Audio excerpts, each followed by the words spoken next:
Shiva, Shiva, Shiva, Shiva, Shiva, Shiva, Shivaya. I don't want you to travel on the path of yoga. Whatever goddamn path you're traveling on, take yoga with you.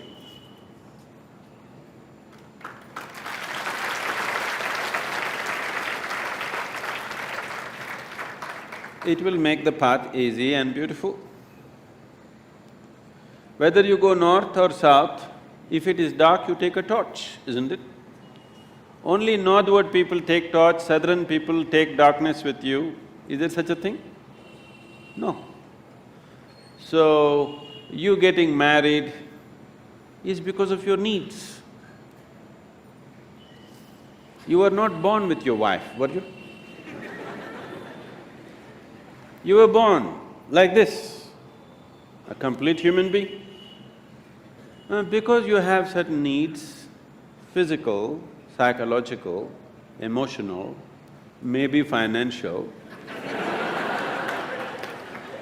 social, that also is there, right?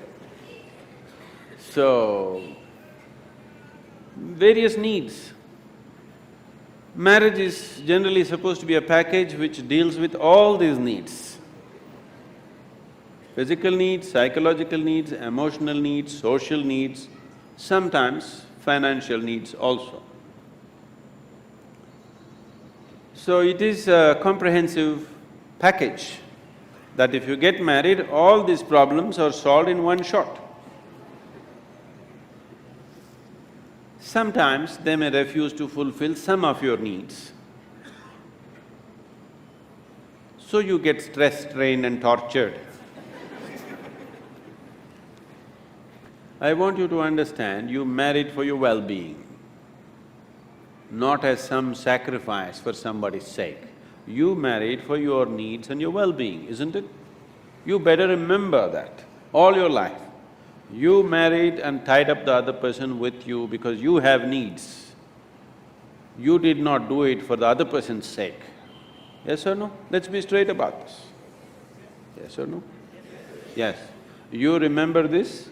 If you remember this, you live in little gratitude, okay? You… if not all the five pancha and the five needs, at least two you fulfill for me, thank you very much, isn't it? All the five perfectly, maybe they did not fulfill, at least two or three they fulfilled, right? Your husband or your wife? Did they, didn't they?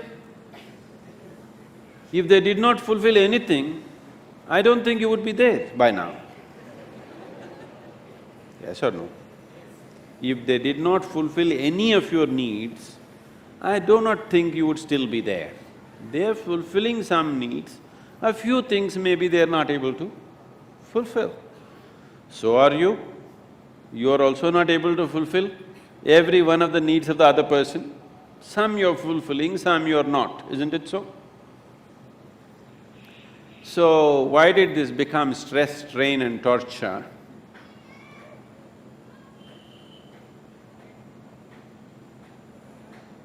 Whichever way you have made it, till now, it doesn't matter.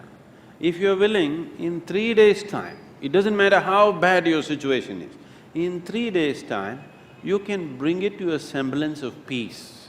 If not love, if not ecstasy, at least you can bring it to a peaceful state in 3 days' time if you are willing, 100%.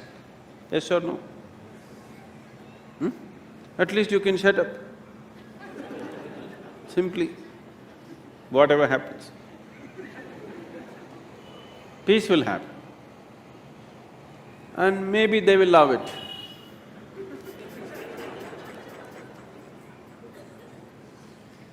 So, don't walk the path of yoga, whatever the path, you must carry yoga with you. If you carry yoga with you, it'll light up your path, whatever path you have chosen. You have chosen your path out of your needs.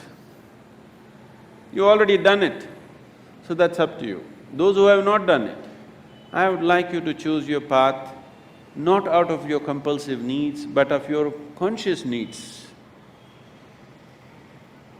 So, when that stage in your life comes, it is time to consciously look at your life and see, will today's needs mean something to you after 5 years or 10 years? Will it be worthwhile to tie up your life for the simple needs that you have today, or are these just passing needs for you? It's a very strong need, you must marry. If it is not a strong need, it's a passing need. You can work out your needs probably by just going to a cinema, then no need to get married, you know. Yes, many people are like this, their needs are not very strong, it's just passing. But social structure tells them you have to. Not necessary. It must be a conscious choice. Whichever way you go, it must be your conscious choice, not compulsive choices. Because if you choose compulsively, you will always take it out on the people around you. Because you feel like a slave and you don't like it, so you take it out on them and they will take it out on you. So, it is not about what you're doing, it is about how you do it. What you're doing is according to our requirements, but how you do it will determine the nature of your life. Is it an advantage to walk single rather than walk with people? Yes, if you want to walk rapidly. In Africa there is a saying, they say, if you want to walk quick, walk alone. If you want to walk long, walk in company. If you're making a long distance journey, it's better to have company. If you are walking a short distance and very quick you want to walk, it's best to go alone, isn't it? Gautama said another thing. When somebody asked him the same question, he said, "It is better to walk alone than to walk with a fool."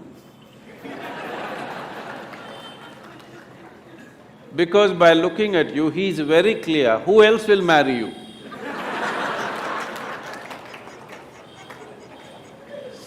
So that is Gautama's way of working. So he said, he's always discouraging people to take company. He said, this life is a brief walk, why do you need company? When you leave this body, it's a long place, there I will be there. This is the offer. But you think life is long. So maybe you need company. If you need company, you take it. But how you conduct this company is very important. If you want to conduct this sensibly, one of the most important things that you need to do, particularly with your children, you must do this, is your psychological and your emotional framework should be around the basic fact of life. The basic fact of life is that you're mortal.